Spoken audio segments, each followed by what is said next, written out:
Hello दोस्तों, तो कैसे हैं आप लोग। आज हम लोग पढ़ेंगे हिस्ट्री का चैप्टर 8 जो कि प्रथम साम्राज्य से रिलेटेड है और सीटेट के लिए बहुत ही इम्पोर्टेंट है। ये चैप्टर हम लोग पढ़ेंगे बस इसलिए ये चैप्टर का नाम है प्रथम साम्राज्य। इसमें हम लोग द फर्स्ट एम्पायर के बारे में पढ़ेंगे और ये सीटेट से रिलेटेड बहुत ही इम्पोर्टेंट है। तो इसके लिए हम लोग को सबसे पहले इसका कॉन्सेप्ट जानना है, उसके बाद हम लोगों को इसका क्वेश्चन प्रैक्टिस करना है। तो क्वेश्चन प्रैक्टिस करने के लिए पहले देख लीजिए इसका वेटेज कितना है। बोला हर साल ये 2-3 प्रश्न पूछता है और 2-3 प्रश्न एक टॉपिक से अगर पूछ रहा है तो समझिए कितना इम्पोर्टेंट ये टॉपिक होगा। इसमें हम लोग प्रथम साम्राज्य में मौर्य साम्राज्य के बारे में पढ़ेंगे। जो जो हमको इम्पोर्टेंट लगेगा हम आपको अंडरलाइन करके देंगे ताकि हमारे क्वेश्चन प्रैक्टिस में ज़्यादा ईजी हो इसको चीज़ को समझना। तो यहाँ हम लोग देखेंगे बोला मौर्य साम्राज्य जो है भारत का प्रथम एवं महान साम्राज्य है। बहुत ही इम्पोर्टेंट चीज़ है, पूछेगा भारत का प्रथम एवं महान साम्राज्य में किसको इंगित किया गया है तो मौर्य साम्राज्य को। ये पॉइंट आपको ध्यान में रखना है। मौर्य शासनकाल के दौरान मगध साम्राज्य अपने चरम उत्कर्ष पर पहुँच गया था, यानी बहुत ही शक्तिशाली मौर्य साम्राज्य के समय जो भारत का साम्राज्य है वो बहुत ही शक्तिशाली हो चुका था। मौर्य शासक सम्राट हुआ करते थे जिन्हें हम अपने साम्राज्य की रक्षा के लिए बहुत बड़ी संख्या में कर एवं सेनाओं की आवश्यकता होती थी, मतलब कर भी देना होता था। यही शासन व्यवस्था थी जिसमें कर की व्यवस्था मतलब टैक्सेस की व्यवस्था लागू की गई थी। मौर्य शासन व्यवस्था वंशानुगत प्रणाली पर चलती थी। ये भी बात आपको ध्यान रखना था कि मौर्य शासन व्यवस्था कैसी प्रणाली थी तो वंशानुगत, यानी पिता बन रहा तो पुत्र बनेगा फिर उसका पुत्र बनेगा, इस तरह की व्यवस्था थी। तो मौर्य शासन व्यवस्था जो है इस तरह की व्यवस्था थी जिसमें एक ही परिवार के सदस्य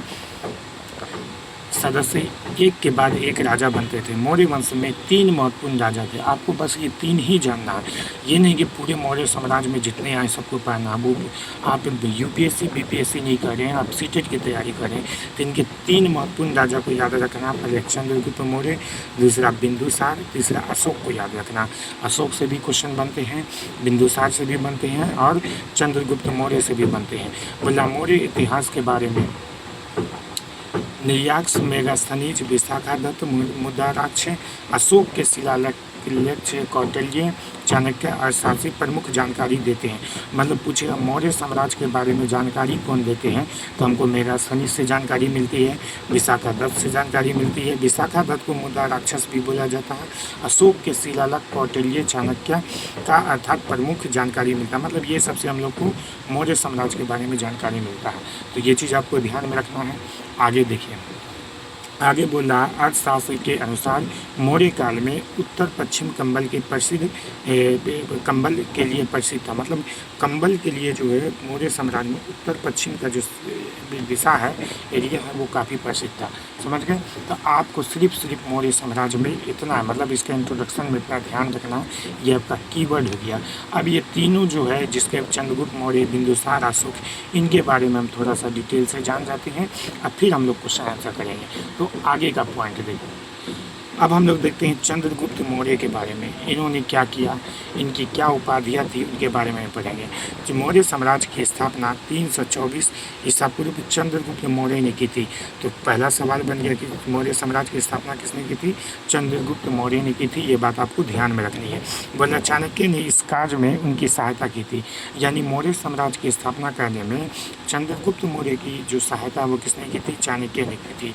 ये भी बात ध्यान रखना। चाणक्य ने अर्थशास्त्र पुस्तक जो है लिखी थी। अर्थशास्त्र पुस्तक ये नहीं कि इकोनॉमिक्स से रिलेटेड थी, ये पुस्तक जो है राजनीति से रिलेटेड थी। चाणक्य को कौटिल्य का नाम से भी जाना जाता है। दूसरा बात आपको ये ध्यान रखना है कि चाणक्य का दूसरा नाम और क्या कहा जाता है तो कौटिल्य जो है वो चाणक्य का ही नाम है। जिन्होंने राजनीति से संबंधित पुस्तक अर्थशास्त्र की रचना की।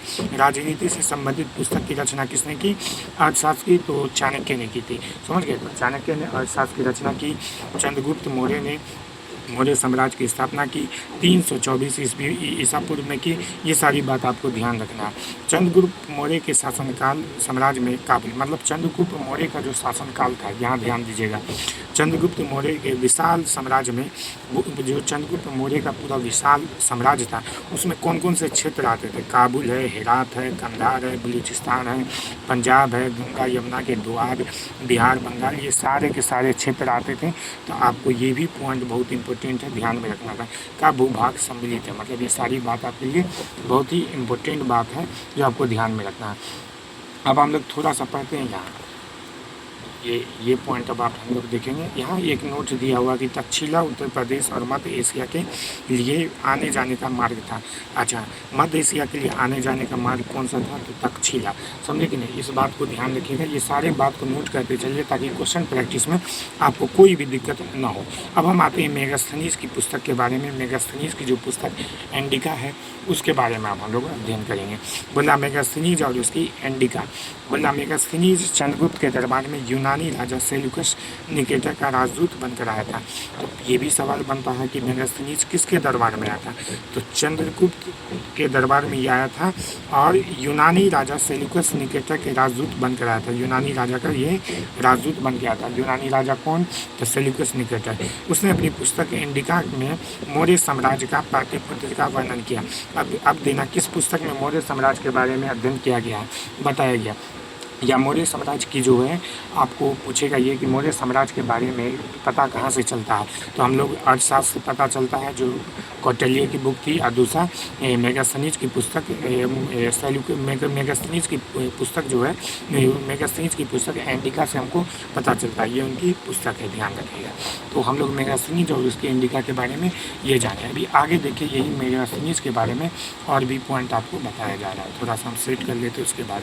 यहाँ देखिए, बोला मेगास्थनीज के इंडिका आज अपने मूल रूप में मौजूद नहीं है, यानी जो इंडिका है वो अपने मौजूद, जो उसका जो मूल रूप है उसमें मौजूद नहीं है। सम्राट जब जनता के सामने उपस्थित होता है तो बहुत बड़ी शोभा यात्रा निकालता है। सम्राट के अंगरक्षक सोने और चांदी से कलाकृतियों पर सवार होते थे। ये सब पॉइंट नहीं है, हम आपको बस रीड कर रहे हैं, जो इम्पोर्टेंट होगा हम आपको अंडरलाइन कर रहे हैं। राजा सामान्यतः हथियारबंद महिलाओं से घिरा होता था। ये पॉइंट बन सकता था कि ये अगर आपसे पूछेगा मौर्य साम्राज्य में राजा किस चीज़ से घिरा होता था, तो महिलाओं से घिरा होता था। राजा के खाने से पहले उसके करीबी नौकर एवं उसके खाना चखते थे। तो ये भी ध्यान में रखना, ये भी एक अच्छा पॉइंट है। राजा लगातार 2 रात एक कमरे में ही नहीं सोता था, मतलब राजा लगातार जो है 2 रात एक कमरे में नहीं सोचा था। उनकी यासी अपना एक ढंग से था। उसने अपनी पुस्तक में पाटलिपुत्र के बारे में लिखा कि पाटलिपुत्र एक विशाल और खूबसूरत नगर था। मतलब इंडिका में लिखा गया कि पाटलिपुत्र क्या था? एक विशाल और खूबसूरत नगर था जिसमें 570, ये बात ध्यान में रखना है, 570 बुर्ज एवं 64 द्वार थे। कितने बुर्ज या कितने द्वार? तो 570 बुर्ज और 64 द्वार थे। इस काल के घर सामान्यतः 2 या 3 मंजिलों वाले होते थे, जो लकड़ी और कच्ची ईंटों से बने होते थे। ये ध्यान रखना कि इस साल जब मौर्य साम्राज्य में जो घर होते थे वो किसके बने होते थे? तो लकड़ी के और कच्चे ईंटों के बने होते थे, पक्के ईंटों के नहीं। ये बात भी आपको ध्यान में रखना है। आगे देखना है, ये पॉइंट अब आपको देख सकते हैं यहाँ से। आगे देखना, बिंदुसार के बारे में हम लोग पढ़ेंगे। बिंदुसार की कुछ बातों को हम लोग यहाँ ध्यान में रखेंगे। ये हमारे जो है दूसरे राजा हैं, इनके बारे में हम पढ़ेंगे। बोला चंद्रगुप्त मौर्य के निधन के बाद उसके पुत्र बिंदुसार, यानी चंद्रगुप्त मौर्य का पुत्र कौन था? बिंदुसार। अब बिंदुसार ने मगध का शासक बना। मगध का शासक कौन बना? तो बिंदुसार। ग्रीक लोग बिंदुसार को आमंत्रित के नाम से पुकारते थे। बिंदुसार ने आजीवक संप्रदाय को संरक्षण प्रदान किया। समझ गए? तो इनके लिए ये हेडलाइन आपको ध्यान में रखना है। आगे देखते हैं, अशोक महान के बारे में पढ़ते हैं। अशोक महान से बहुत सारा क्वेश्चन आपको बन सकता है। यहाँ देखिए, अशोक 273 ईस्वी पूर्व में गद्दी पर बैठा, मतलब 273 ईसा पूर्व में ये गद्दी पर बैठा और 224 ईस्वी पूर्व तक ये गद्दी पे बना रहता है, बैठा। उत्तरदायी युद्ध के कारण 4 वर्ष बाद उसके राज्य अभिषेक 269 ईसा पूर्व में हुआ। अशोक को उसके अभिलेख में सामान्यतः देवनागपुर कहकर संबोधित किया गया। अशोक नाम का उल्लेख मास्की, गुर्जर, निटन और उल्लेख ये सब में मिलता है। मतलब अशोक नाम का उल्लेख कहाँ मिलता है? तो ये पॉइंट आपको ध्यान में रखना है। अशोक का युद्ध, यह कलिंग युद्ध बहुत ही इंपॉर्टेंट है। कलिंग युद्ध के बारे में हम लोग जानेंगे। कलिंग तटवर्ती उड़ीसा का प्राचीनतम नाम है। कलिंग क्या है? कलिंग का जो युद्ध हुआ था वो उड़ीसा का प्राचीनतम नाम है। इस बात को भी आप ध्यान में रखिएगा। अशोक ने कलिंग को जीतने के लिए युद्ध लड़ा। ये 261 ईस्वी पूर्व में ये युद्ध हुआ था। अशोक की धम, अब इसके बारे में हम लोग आगे जानेंगे। अब यहाँ देखिए, कलिंग युद्ध के बाद अशोक ने धम नीति पर चलने का चलने का निर्णय लिया। धर्म संस्कृति के धर्म शब्द का प्राकृतिक रूप है, यानी धर्म के आधार पर चलने का निर्णय लिया। अशोक ने धर्म में किसी देवता की पूजा अथवा किसी कर्मकांड की आवश्यकता नहीं थी, मतलब इसमें किसी देवता और कर्मकांड की पूजा नहीं की गई। उन्होंने लगता था कि जैसे पिता बच्चों को अच्छे व्यवहार की शिक्षा देते हैं, वैसे ही उनका कर्तव्य उनकी प्रजा को ध्यान देना होता है। समझ गए, ये सारी बात है। तो अशोक के धर्म में आपको ये पॉइंट को आपको ध्यान में रखना है। आगे कॉन्सेप्ट,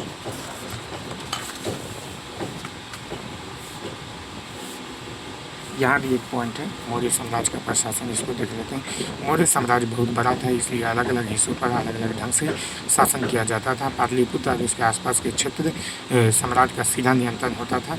इसमें ये व्यवस्था दी गई है, ये सारी चीज़। अब आप यहाँ से क्वेश्चन आंसर करते हैं। हम लोग आते हैं क्वेश्चन प्रैक्टिस पे, देखते हैं किस तरीके का क्वेश्चन आपको पूछा जाता है सीटेट में।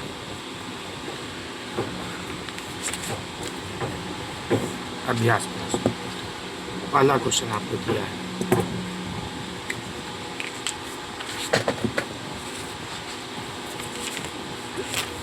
पहला क्वेश्चन दिया, निम्नलिखित में से किस इतिहासकार के विवरण को मौर्य इतिहास का स्रोत माना जाता है? मतलब कौन इतिहासकार है जो मौर्य साम्राज्य के बारे में बताता है? तो निर्यात, सिनेरश्मि, विशाखादत्त, ये सब जो है मौर्य साम्राज्य के बारे में बताते हैं। तो कठिन आंसर ये होगा। दूसरा बोला, मुद्रा राक्ष की रचना विशाखादत्त ने की थी, एंडिका की रचना कौटिल्य ने की थी। दोनों बात सही है, इसमें ए अभी दोनों यहाँ केवल ए सही होगा कि मुद्रा राक्ष की रचना, एंडिका की रचना जो है कौटिल्य ने नहीं की थी। ये एंडिका की रचना आपको अभी पढ़ाई है, एंडिका की रचना इन्होंने किया था